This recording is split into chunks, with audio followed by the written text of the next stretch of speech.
Hello everyone. जो आज का हमारा टॉपिक है क्लासिफिकेशन ऑफ मैग्नेटिक मटेरियल्स।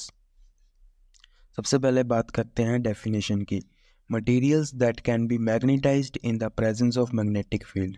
मतलब जो मटेरियल्स मैग्नेटाइज्ड हो जाते हैं जब उनको मैग्नेटिक फील्ड में रखा जाता है, उन्हें कहते हैं magnetic materials. Types, there are 3 types. सबसे पहले है diamagnetic materials, paramagnetic materials and ferromagnetic materials. चलिए इनके कुछ डिफरेंसेस के अकॉर्डिंग जो इनकी क्लासिफिकेशन की गई है उनको समझते हैं। सबसे पहले जो डायमैग्नेटिक मटेरियल्स हैं वो वीकली रिपेल्ड होते हैं बायोमैग्नेटिक। जैसे कि ये देख सकते हैं, ये एक मैग्नेट है और ये एक मटेरियल है। अगर इनको अगर एक मैग्नेट को किसी मटेरियल के पास ले जाया जाता है तो वो जो मटेरियल होता है वो वीकली रिपेल्ड हो जाता है। किससे? मैग्नेट से। अगर हम बात करें पैरामैग्नेटिक की तो उसमें उसमें क्या होता है, अगर किसी भी मैग्नेट को किसी मटेरियल के पास लिया जाता है तो जो मटेरियल है वो वीकली अट्रैक्टेड हो जाता है उस मैग्नेट की तरफ। अब बात करते हैं फेरोमैग्नेटिक की। फेरोमैग्नेटिक में क्या होता है कि अगर किसी मैग्नेट के पास किसी मटेरियल को ले जाया जाता है तो वो स्ट्रांगली अट्रैक्टेड हो जाता है उस मैग्नेट की तरफ। तो इन्हें कहा जाता है फेरोमैग्नेटिक मटेरियल्स। सेकंड डिफरेंस की बात करते हैं। इसमें क्या होता है, weekly magnetised in opposite direction of magnetic field. मतलब जिस डायरेक्शन में जो मैग्नेटिक फील्ड दी जाती है इस मटेरियल को, तो वो जो मैग्नेटाइज्ड होता है वो ऑपोजिट डायरेक्शन में होता है और वीकली होता है। मतलब वैल्यू जो होती है वो नेगेटिव होती है और स्मॉल होती है। इसके जो साथ ही में जो पैरामैग्नेटिक मटेरियल की जो सेकंड पॉइंट है, वो weekly magnetised in same direction of magnetic field. मतलब जिस डायरेक्शन में जो मैग्नेटिक फील्ड अप्लाई की जाती है उसी डायरेक्शन में जो मटेरियल है ना, वही वीकली मैग्नेटाइज्ड हो जाता है। जो इसकी वैल्यू है वो पॉजिटिव होती है और स्मॉल होती है। सेकंड पॉइंट ऑफ फेरोमैग्नेटिक में क्या होता है, अगर strongly magnetised in same direction of magnetic field, value positive and large.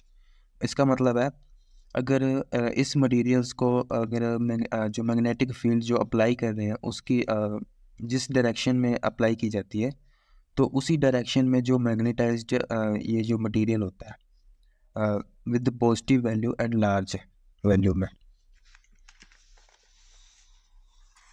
इसका थर्ड पॉइंट है डायमैग्नेटिक का।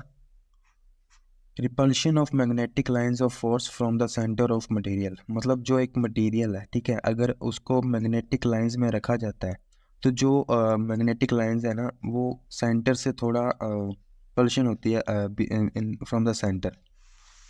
अगर पैरामैग्नेटिक की बात करते हैं तो उसमें क्या होता है, जो सेंटर में जो मैग्नेटिक लाइंस होती हैं वो अट्रैक्शन होती है बट वीकली अट्रैक्शन होती है। मतलब जो सेंटर में से वो कम मुड़ती हैं जो मैग्नेटिक लाइंस होती हैं।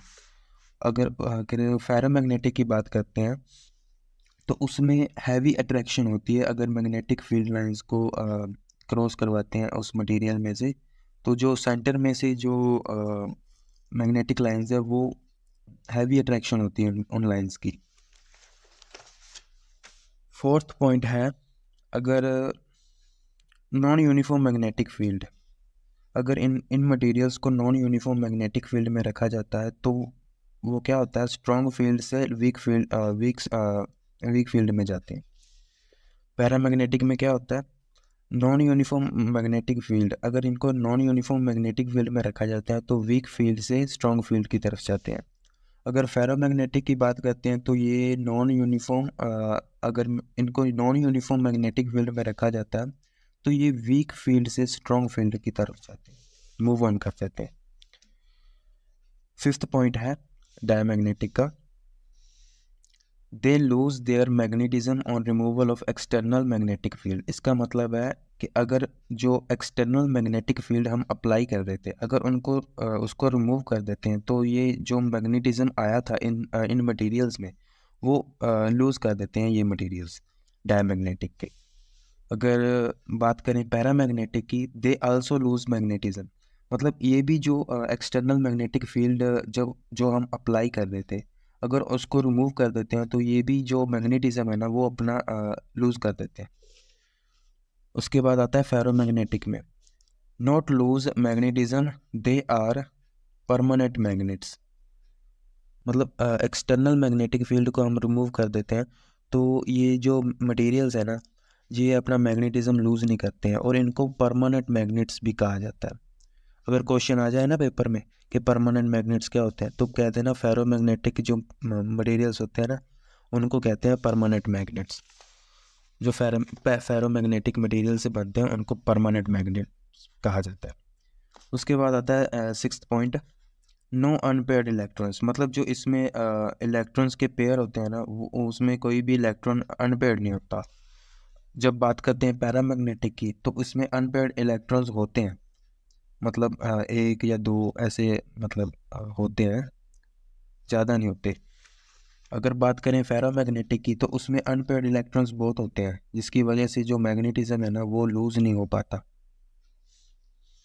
ये था हमारा classification of magnetic materials. I hope you understand. Thank you.